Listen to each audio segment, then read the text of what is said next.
ആകാശവാണി.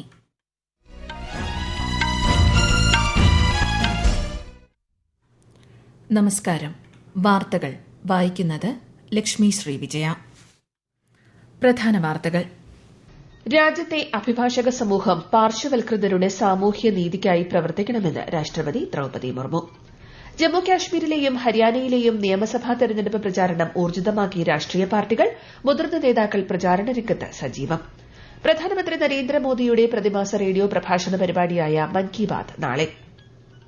മുഖ്യമന്ത്രി പിണറായി വിജയൻ കേന്ദ്ര വ്യോമയാന മന്ത്രി കെ രാംമോഹൻ നായിഡുവുമായി കൂടിക്കാഴ്ച നടത്തി. നെഹ്റു ട്രോഫി വള്ളംകളിയിൽ കാരിച്ചാൽ ചുണ്ടൻ ജേതാവ്. കാരിച്ചാലിന്റേത് 16ാമത് കിരീട നേട്ടം.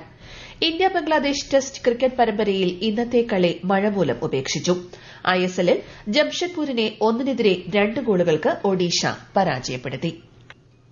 വാർത്തകൾ വിശദമായി. രാജ്യത്തെ അഭിഭാഷക സമൂഹം പാർശ്വവൽകൃതരുടെ സാമൂഹ്യനീതിക്കായി പ്രവർത്തിക്കണമെന്ന് രാഷ്ട്രപതി ദ്രൌപദി മുർമു. രാജ്യത്തെ വനിതാ അഭിഭാഷകരും നിയമവിദ്യാർത്ഥികളും രാജ്യവ്യാപകമായി ഒരു ശൃംഖല രൂപീകരിച്ച് ഇതിനായി പ്രവർത്തിക്കണമെന്നും രാഷ്ട്രപതി ആഹ്വാനം ചെയ്തു. ഹൈദരാബാദിലെ നൽസാർ യൂണിവേഴ്സിറ്റി ഓഫ് ലോയുടെ 21ാമത് ബിരുദദാന ചടങ്ങിൽ പങ്കെടുത്ത് സംസാരിക്കുകയായിരുന്നു രാഷ്ട്രപതി. സ്ത്രീകൾക്കെതിരായ അതിക്രമങ്ങളിൽ ഉത്കണ്ഠ രേഖപ്പെടുത്തിയ രാഷ്ട്രപതി അതിക്രമങ്ങൾക്കെതിരെ എല്ലാവരും ഒറ്റക്കെട്ടായി പ്രവർത്തിക്കണമെന്നും പറഞ്ഞു. The directive principles of state policy concerning delivery of justice. The directive seeks to provide equal justice and free legal aid. It makes the state responsible to ensure that opportunities for securing justice are not denied to any citizen by reason of economic or other disabilities.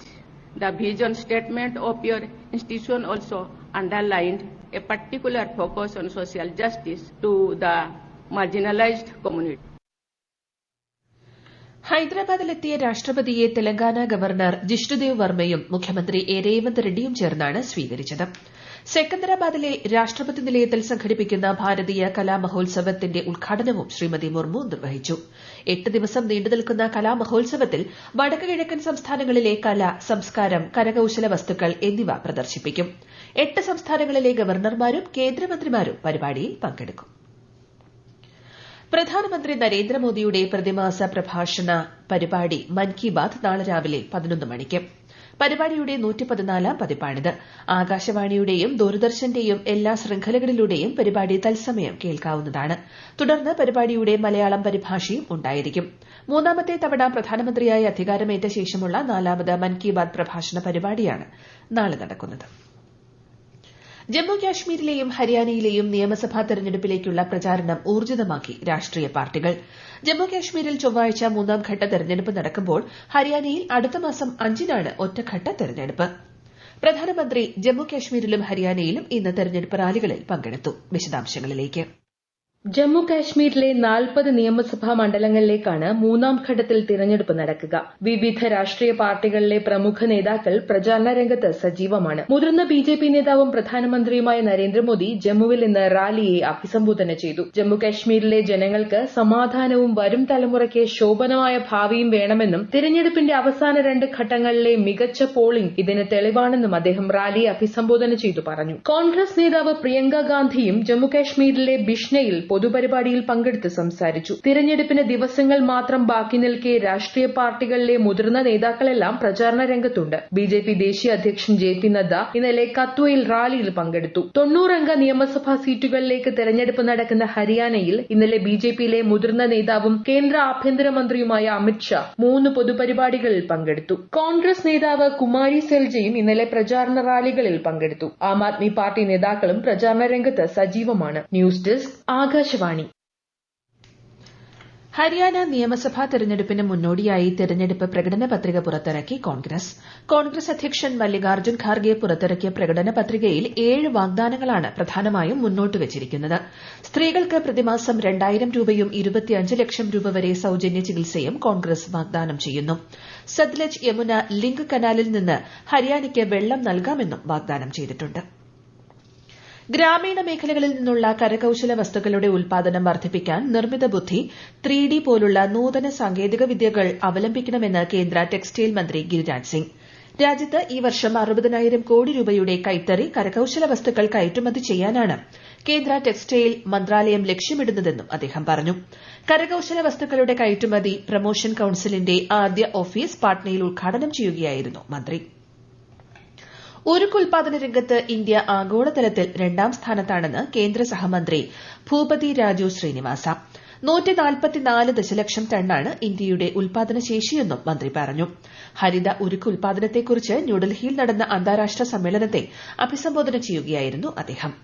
നൂതന സാങ്കേതിക വിദ്യയുടെ സഹായത്തോടെ രാജ്യത്തെ ഉരുക്കുൽപാദനം 2 billion ടണ്ണായി വർദ്ധിച്ചതിൽ അദ്ദേഹം സന്തോഷം രേഖപ്പെടുത്തി. ഈ വാർത്തകൾ ആകാശവാണിയിൽ നിന്ന്. ആകാശവാണി വാർത്തകളും വാർത്താധിഷ്ഠിത പരിപാടികളും all India radio news Thiruvananthapuram എന്ന യൂട്യൂബ് ചാനലിൽ ലഭ്യമാണ്. കൂടുതൽ വാർത്തകൾക്കായി @all India radio news Thiruvananthapuram എന്ന ഫേസ്ബുക്ക് പേജും @ARnews_TVM എന്ന എക്സ് ഹാൻഡിലും സന്ദർശിക്കാം. വെള്ളിയാഴ്ച ബെയ്റൂട്ടിൽ നടത്തിയ ആക്രമണത്തിൽ ഹിസ്ബുള്ള നേതാവ് ഹസൻ നസ്രല്ലയെ വധിച്ചതായി ഇസ്രായേൽ പ്രതിരോധ സേന അവകാശപ്പെട്ടു. ലോകത്തെ ഭയപ്പെടുത്താൻ ഇനി ഹസൻ നസ്രല്ലയ്ക്ക് കഴിയില്ലെന്ന് ഇസ്രായേൽ സാമൂഹ്യ മാധ്യമത്തിൽ പങ്കുവച്ച പ്രസ്താവനയിൽ പറയുന്നു. നസ്രല്ലയെയും മറ്റ് ഹിസ്ബുള്ള കമാൻഡർമാരെയും ലക്ഷ്യം വെച്ച് ബെയ്റൂട്ടിൽ നടത്തിയ ആക്രമണ പരമ്പരയെ തുടർന്നാണ് ഇസ്രായേൽ പ്രസ്താവന പങ്കുവച്ചത്. എന്നാൽ ഇത് സംബന്ധിച്ച് ഹിസ്ബുള്ള പ്രതികരിച്ചിട്ടില്ല.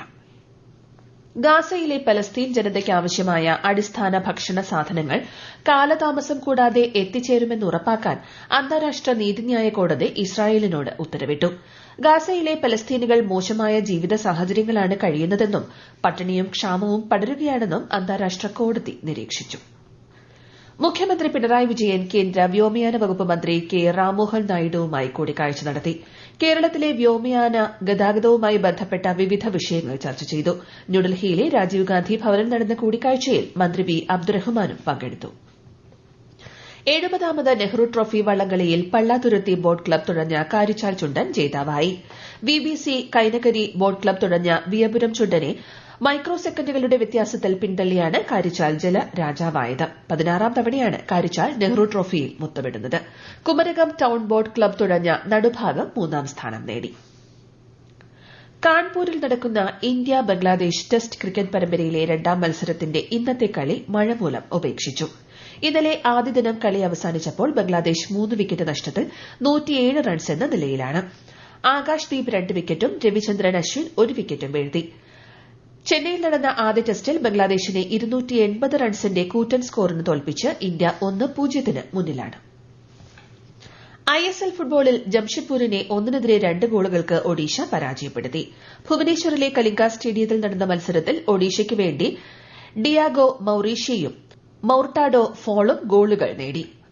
ബംഗളൂരുവിൽ നടക്കുന്ന 2ാം മത്സരത്തിൽ ബംഗളൂരു FC മോഹൻ ബഗാനെ നേരിടും. കർണാടകയിലെ ഷിരൂരിൽ മണ്ണിടിച്ചിലിൽ കാണാതായ അർജുന് വിട നൽകി ജന്മനാട്. ഭൌതികാവശിഷ്ടങ്ങൾ കോഴിക്കോട് കണ്ണാടിക്കലുള്ള അർജുന്റെ വീട്ടുവളപ്പിൽ സംസ്കരിച്ചു. ആയിരങ്ങളാണ് അന്ത്യാഞ്ജലി അർപ്പിക്കാനെത്തിയത്. കർണാടകയുടെ ധനസഹായവുമായി 5 ലക്ഷം രൂപയും വ്യക്തിപരമായി 1 ലക്ഷം രൂപയും കാർവാർ MLA സതീഷ് കൃഷ്ണ സെയിൽ അർജുന്റെ കുടുംബത്തിന് കൈമാറി. ഇന്ത്യ കണ്ട ഏറ്റവും വലിയ രക്ഷാദൌത്യമാണ് ഷിരൂരിൽ അർജുന് വേണ്ടി നടത്തിയതെന്ന് MK രാഘവൻ MP പറഞ്ഞു. സ്വച്ഛതാ ഹി സേവ അഭിയാന്റെ ഭാഗമായുള്ള വിവിധ പരിപാടികൾ രാജ്യത്തുടനീളം പുരോഗമിക്കുന്നു. വിവിധ വകുപ്പുകളുടെയും സംഘടനകളുടെയും നേതൃത്വത്തിൽ ശുചീകരണ പ്രവർത്തനങ്ങൾ, ബോധവൽക്കരണം, ഏക് പേഡ് മാ കെ നാം, വൃക്ഷത്തൈ നടീൽ തുടങ്ങിയവ നടത്തിവരികയാണ്. കേന്ദ്ര വാണിജ്യ വ്യവസായ മന്ത്രാലയത്തിന് കീഴിലുള്ള റബ്ബർ ബോർഡ് കോട്ടയം നഗരസഭയിലെ വിവിധയിടങ്ങളിൽ ശുചീകരണ യജ്ഞം സംഘടിപ്പിച്ചു. പ്രധാന വാർത്തകൾ വീണ്ടും. രാജ്യത്തെ അഭിഭാഷക സമൂഹം പാർശ്വവൽകൃതരുടെ സാമൂഹ്യ നീതിക്കായി പ്രവർത്തിക്കണമെന്ന് രാഷ്ട്രപതി ദ്രൌപദി മുർമു. ജമ്മുകാശ്മീരിലെയും ഹരിയാനയിലെയും നിയമസഭാ തെരഞ്ഞെടുപ്പ് പ്രചാരണം ഊർജിതമാക്കിയ രാഷ്ട്രീയ പാർട്ടികൾ, മുതിർന്ന നേതാക്കൾ പ്രചാരണ രംഗത്ത് സജീവം. പ്രധാനമന്ത്രി നരേന്ദ്രമോദിയുടെ പ്രതിമാസ റേഡിയോ പ്രഭാഷണ പരിപാടിയായ മൻ കി ബാത് നാളെ. മുഖ്യമന്ത്രി പിണറായി വിജയൻ കേന്ദ്ര വ്യോമയാന മന്ത്രി കെ രാംമോഹൻ നായിഡുവുമായി കൂടിക്കാഴ്ച നടത്തി. നെഹ്റു ട്രോഫി വള്ളംകളിയിൽ കാരിച്ചാൽ ചുണ്ടൻ ജേതാവ്. കാരിച്ചാലിന്റേത് 16ാമത് കിരീട നേട്ടം. ഇന്ത്യ ബംഗ്ലാദേശ് ടെസ്റ്റ് ക്രിക്കറ്റ് പരമ്പരയിൽ ഇന്നത്തെ കളി മഴ മൂലം ഉപേക്ഷിച്ചു. ISLൽ ജംഷഡ്പൂരിനെ 1-2 ഗോളുകൾക്ക് ഒഡീഷ പരാജയപ്പെടുത്തി. വാർത്തകൾ കഴിഞ്ഞു. അടുത്ത വാർത്താ പ്രക്ഷേപണം 8:35.